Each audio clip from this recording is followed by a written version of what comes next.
देवस्य धीमहि धियो यो नः प्रचोदयात्। गायत्री मंत्र जिसका सहारा हमने लिया है, इसमें दो ही मुख्य शक्तियां हैं। एक शक्ति है तप की शक्ति, इसमें भर्गवो देवस्य, भर्ग शब्द कहा गया है, इसका अर्थ है तेज। तप, जो आदमी इसका साधना करने वाला हो उसका तपस्वी होना चाहिए, तेजस्वी होना चाहिए, प्राणवान होना चाहिए, जीवंत होना चाहिए, जागृत होना चाहिए। ये गुण होंगे तो वो ऋषि हो जाएगा, तपस्वी हो जाएगा, योगी हो जाएगा, शुद्ध पुरुष हो जाएगा, ज्ञानी क्या हो जाएगा। एक शक्ति। शक्ति नंबर 2 संगठन। संगठन के हिसाब से समान विचार वाले लोग जब मिल जाते हैं तो गजब करके दिखा देते हैं।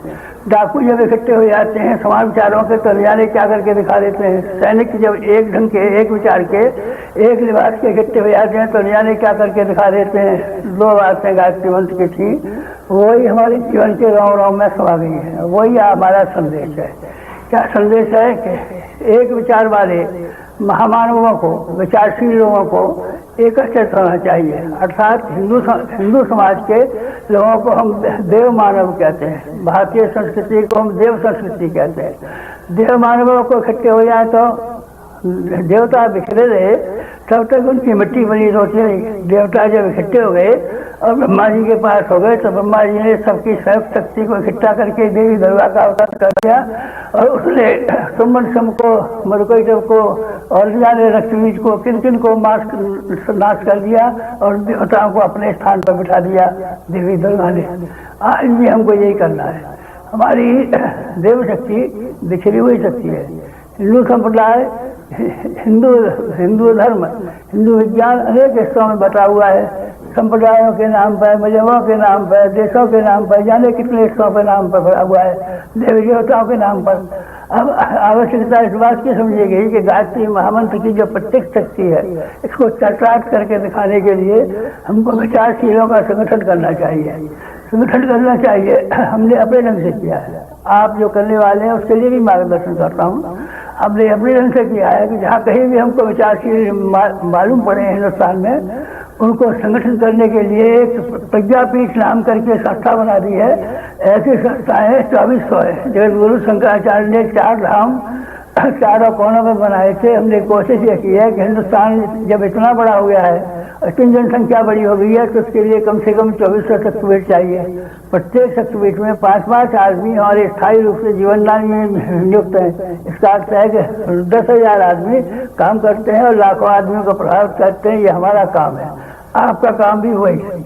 आपका काम भी वही जुड़ा हुआ है। हिंदू धर्म अनेक मुल्कों में बटा हुआ है, देशों में बटा हुआ है, देवी देवताओं में बटा हुआ है, संप्रदाय में बटा हुआ है। सबकी संशक्ति को एकत्रित करने के लिए आप उसमें जो ऐसे बहुत से सम्मेलन आपके हो चुके हैं। नेपाल के सम्मेलन में हमने प्रतिनिधि भेजे थे और सिंगापुर के में भेजे थे। लेकिन अब इस समय आप इंग्लैंड में जो संगठन का बड़ा कार्य कर रहे हैं, वो यूरोप और एशिया के सारे संगठनों को, हिंदू धर्म के लोगों को एकत्रित करने के लिए कर रहा है।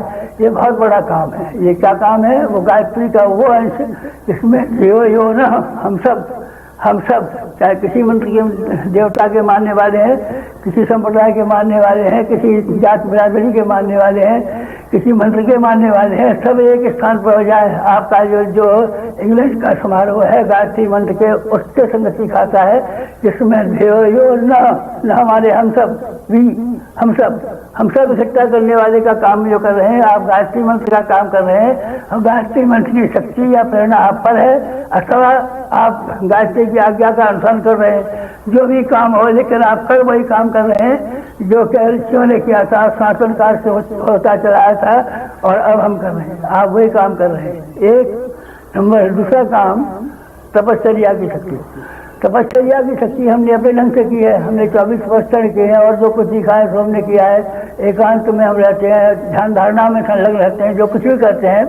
लेकिन प्राचीन काल में भी यही हुआ था कि ऋषियों से लेकर के तपस्वियों तक और ब्राह्मणों से लेकर के परव्राजकों तक, संतों से लेकर के वानप्रस्थों तक, सभी तपस्वियों ने ये कोशिश की थी कि भारतवर्ष का कोने कोने में मनुष्य के व्यक्तित्व के जंजन में भावनाओं का उभार आए, बुद्धि का भार है, संगठन का भार है, शक्ति का भार है। ये सब गायत्री मंत्र की प्रेरणा है। वो गायत्री मंत्र जो कि हमारे राम राम में बैठा हुआ है, जिसके लिए हमारा 80 वर्ष का जीवन पूरी तरीके से लग गया। आप उसी काम करते हैं। आप गायत्री के सच्चे उपासक हैं। आप गायत्री के अंतर्गत जो प्रेरणाएं भरी पड़ी हैं, शक्तियां भरी पड़ी हैं, विचारधाराएं भरी पड़ी हैं, प्रकाश भरा हुआ प्रेरणाएं भरी पड़ी हैं, उस सबको कार्यों में परिणत करने का काम कर रहे हैं। इंग्लैंड का आपका सम्मेलन जिसकी ओर से आप यहाँ आए हुए हैं और जिसके लिए प्रयास में लगे हुए हैं, उस काम को हम गायत्री का ही एक अंग मानते हैं और गायत्री उपासना और गायत्री साधना तपस्या के एक भाग के रूप में निरूपित करते हैं। फिर उसके संबंध में आपका क्या योगदान है? हमारा जीवन गायत्री के लिए समर्पित। हमने चारों वेदों का भाष्य, 18 पुराणों का भाष्य, उपनिषदों का भाष्य, दर्शनों का भाष्य, स्मृतियों का भाष्य, हिंदू धर्म का A to Z सारे का सारा भाष्य हमने इसीलिए किया कि गायत्री के संबंध में क्या है। हमें पुराण पढ़ने की फुर्सत कहाँ से आई? लेकिन गायत्री को ढूंढ खोज करने के लिए हमने सारे के सारे ग्रंथों को अनुवादित किया और उसमें से प्रस्तुत पाया। और उस सब का सारांश यह है, हिंदू धर्म की सारी संस्कृति का सारांश यह है कि व्यक्ति को तेजस्वी होना चाहिए, आदमी को भरगशील होना चाहिए, आदमी को प्रकाशवान होना चाहिए, आदमी को जीवंत होना चाहिए, आदमी को जीवन वाला होना चाहिए, आदमी को संयमी होना चाहिए, आदमी को तपस्वी होना चाहिए। ये आजकल के हमारे साधु समाज के संत और आपकी विश्व हिंदू परिषद के संचालक, ये हर आदमी के अंदर, हर कार्यकर्ता के अंदर ये वृत्ति पैदा करते हैं कि आपको अपने आप में लायक बनाना चाहिए कि अब आपकी आवाज में, आपकी वाणी में, आपके क्रिया में, आपके चर्चा, आपके उसमें लोगों में प्रभाव डालने की सामर्थ्य हो। ये गायत्री का वो भाग है। और आपका जो दिल्ली में, जो वहाँ इंग्लैंड में, दिल्ली में अभी संगठन हो चुका है, दिल्ली में अभी आप इंग्लैंड में कर रहे हैं और मेरा विश्वास है कि संसार के कोने कोने में आप ऐसे ही बड़े आयोजन करेंगे जैसे कि इस समय आप इंग्लैंड में करने जा रहे हैं। इसके लिए हम ये मानते हैं कि ये गायत्री माता का विस्तार हो रहा है, अथवा आप गायत्री में समा रहे अथवा गायत्री माता आपके ऊपर सवार हो रही है। दो में से कोई भी काम हो अथवा दोनों ही काम हो, आप बहुत बड़ा काम कर रहे हैं। हमारा सहयोग तो हमारा कण हमारे रक्त के मूल गायत्री के लिए है, ऋषियों की संस्कृति के लिए है, ऋषियों के भावना को उत्कर्ष करने के लिए आपके इस काल में सहयोग, हमारा पूरा सहयोग है।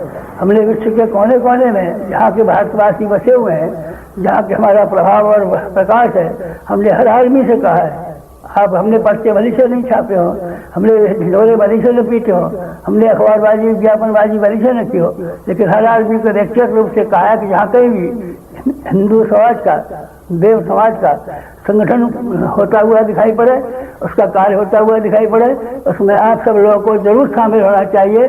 हमने सारे विश्व के लोगों से कहा है कि आप इंग्लैंड जरूर जाना है समय, और न केवल ये कहा है इंग्लैंड के बाद जब कभी अफ्रीका में बड़ा सम्मेलन हो जैसा कि हमारा विश्वास है, जब कभी अमेरिका में ऐसा विश्वास हो जैसा कि हमारा विश्वास है, जैसा कहीं संसार के कोने कोने में विश्व हिंदू धर्म का कार्य, चाहे हिंदुस्तान में हो चाहे विदेशों में हो, कहीं भी हो, हमारे साथ प्रेम रखने वाले, सहयोग करने वाले, संबंध रखने वाले हर आदमी को उसको तन मन धन से पूरी सहायता करनी चाहिए और उसको सफल बनाने में पूरा योगदान देना चाहिए।